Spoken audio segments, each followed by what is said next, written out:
রাত তখন প্রায় 12টা বেজে গেছে। চাঁদ ঢেকে গেছে ঘন কালো মেঘের আড়ালে। চারপাশের পরিবেশ এতটাই নীরব যে নিজের শ্বাসের শব্দটাও কানে শোনাচ্ছে। তানিম হাঁটছিল গ্রামের পুরনো রাস্তা ধরে। পেছনে ছোট ছোট বটগাছের ছায়া, সামনে শুধু কুয়াশা। চারিদিকে ঘুটঘুটে অন্ধকার, শুধু দূরে দূরে মাঝে মাঝে কুকুরের হালকা ঘেউ ঘেউ শব্দ। রাস্তাটা অদ্ভুত নির্জন, যেন অনেক বছর ধরে কেউ এই পথ দিয়ে হাঁটে না। একটা সময় মোবাইল বের করে সময় দেখতে গেল, দেখি মোবাইল অফ হয়ে গেছে। আবার অন করার চেষ্টা করল, কিন্তু স্ক্রিনে শুধু একটা বার্তা ভেসে উঠল, ফিরে যা। তানিমের হাত ঠান্ডা হয়ে গেল, বুকের ভিতর কেমন করে উঠল। একটা হালকা বাতাস বয়ে গেল তার গায়ে। তানিম দ্রুত পা চালাল, কিন্তু হঠাৎ করেই মনে হলো পেছন থেকে যেন কেউ হাঁটছে, পা টেনে টেনে। পেছনে তাকানোর সাহস হচ্ছিল না। হাঁটা দ্রুত হলো, তারপর ছোট্ট দৌড়ে রূপ নিল। এখন সময় প্রায় 1টা।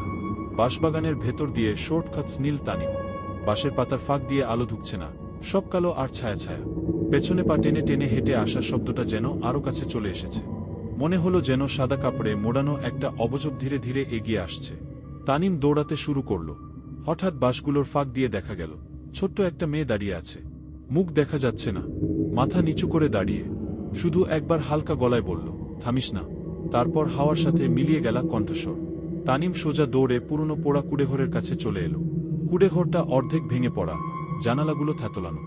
ভেতর থেকে হালকা আলো বেরোচ্ছে, যদিও চারপাশে কোনো বাতি নেই। ভেতরে ঢুকতেই দেখতে পেল একটা বুড়ি মাটিতে বসে আছে। চুলগুলো এলোমেলো, চোখের জায়গায় গভীর গর্ত। বুড়ি হঠাৎ গলা ফাটিয়ে বলে উঠল, তুই এখানে কেন? তানিম চিৎকার করে বাইরে বেরিয়ে পড়ল।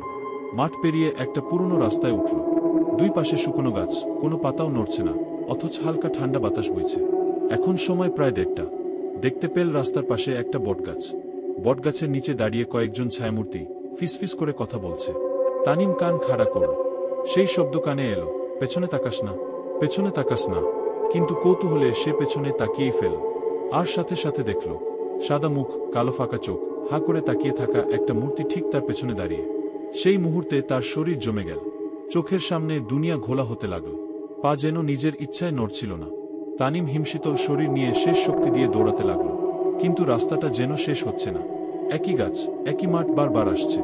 এখন সময় প্রায় 2টা। দূরে একটা পাকা রাস্তার আলো দেখা যাচ্ছে। সেদিকেই দৌড়ালো সে, কিন্তু আচমকা একটা ছায়া রাস্তা আটকিয়ে দাঁড়িয়ে গেল। ভয়ঙ্কর হাসি দিল, তারপর ধীরে ধীরে ফাঁকা হয়ে গেল চারপাশ। সবাই উধাও, শুধু চারপাশে হাওয়ার শব্দ আর তার নিজের ধুকধুকানো হৃদয়ের আওয়াজ। তানিম হাঁপাতে হাঁপাতে রাস্তার এক কোণায় বসে পড়ল।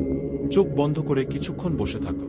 চোখ খুলে দেখল চারিদিকে শুধু সাদা কুয়াশা আর একটা ফিসফিসে কণ্ঠ।